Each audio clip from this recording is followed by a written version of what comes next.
So the premier had it right. Focus on imbalances. They're getting worse. They're not getting better. And the odds are, given the global climate and the external underpinnings of this export-led economy, that the imbalances are going to continue to get worse in the years ahead. In the end, there's only one way out for China, and this is the, sounds like a commercial, but this is the subject of the book, The Next Asia, that I'm sure you're all going to rush out and buy immediately after this meeting. The Next Asia is one that's driven by a more balanced Chinese economy that moves away from the export model to one that's supported by internal private consumption. And it's actually an exciting and very appealing and attractive story for China and for the rest of Asia. And there's a lot of theories about what it's going to take to stimulate internal private consumption in China.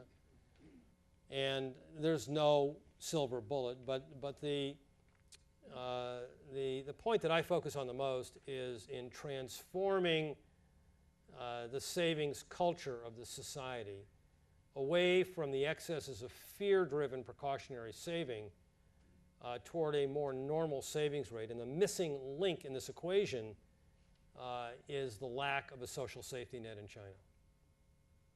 China has failed to invest in Social Security, private pensions, medical care, unemployment insurance. They tell you they have these institutions in place, but again, you've got to dig beneath the surface. Just a couple of examples. Social Security Fund currently today has $82 billion US dollars of assets under management. Do the math, that's $90 a worker of lifetime Social Security benefits.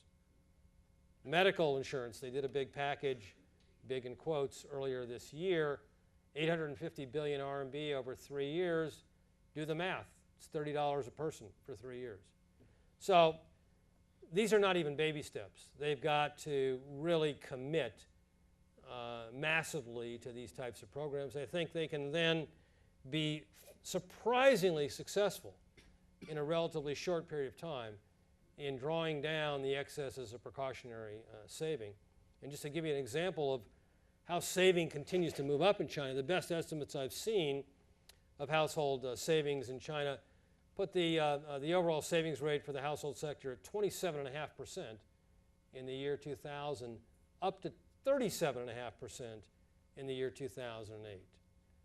There's a lot of fear and uncertainty amongst Chinese families about job prospects, income prospects, and it makes a lot of sense to increase rather than decrease savings in that climate. And I think that China can do a lot in altering that sense of insecurity with some aggressive social safety net initiatives. Let me just conclude with just some comments on the major benefits of a rebalanced Chinese economy. What does China get for it? And then I'll also end with just a few challenges that this trend might pose for the broader world economy.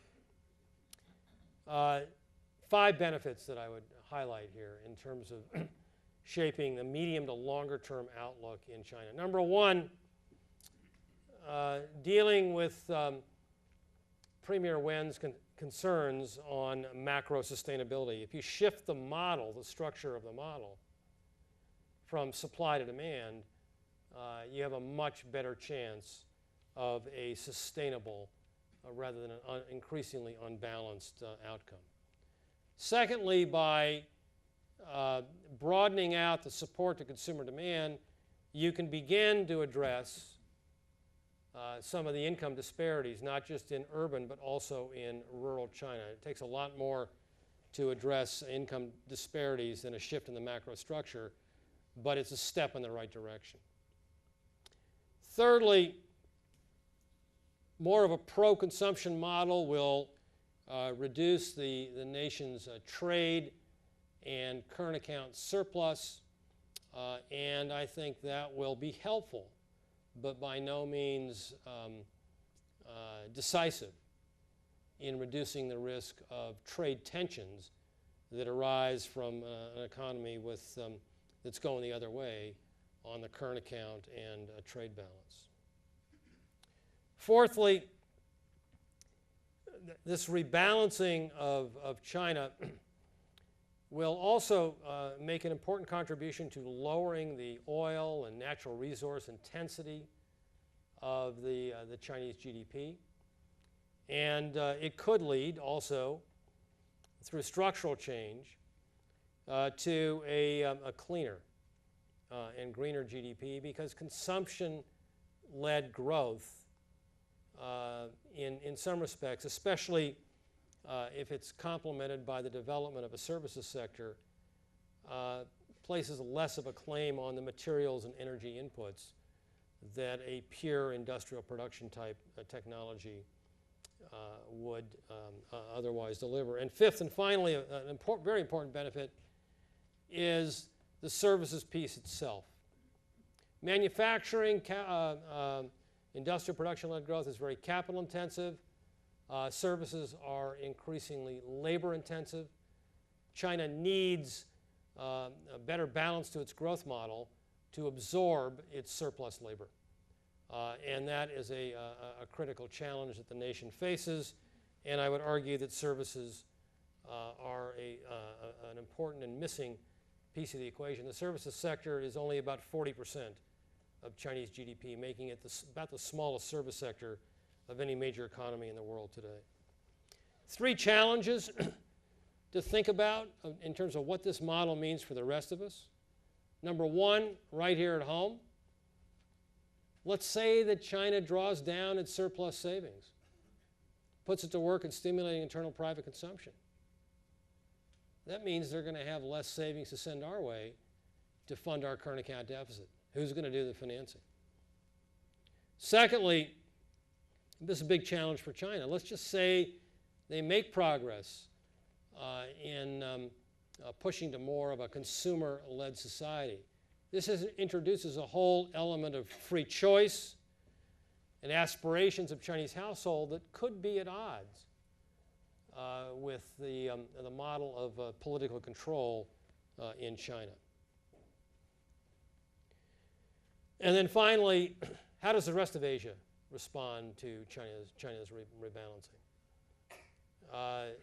Does this divert capital that might otherwise go to the rest of Asia, or does it open up a huge market of internal consumption that the small populations of Korea and Japan and others who are aging have great opportunity to tap into with their high value-added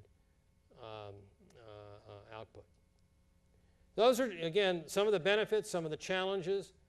And I think, as I said before, this country can continue to grow at a rapid rate. We all take great comfort in the fact that they delivered 8. But beneath the surface, the Premier nailed it. This is an economy that, while it's hitting its growth target, is one that's increasingly unstable, unbalanced, uncoordinated, and ultimately unsustainable. And China, and I think this is the lesson of this crisis, China is no different than the rest of us. They do not get special dispensation from Econ 101. They can go on for longer, but in the end, they're accountable to the same rules that the rest of us. Thank you. That's great.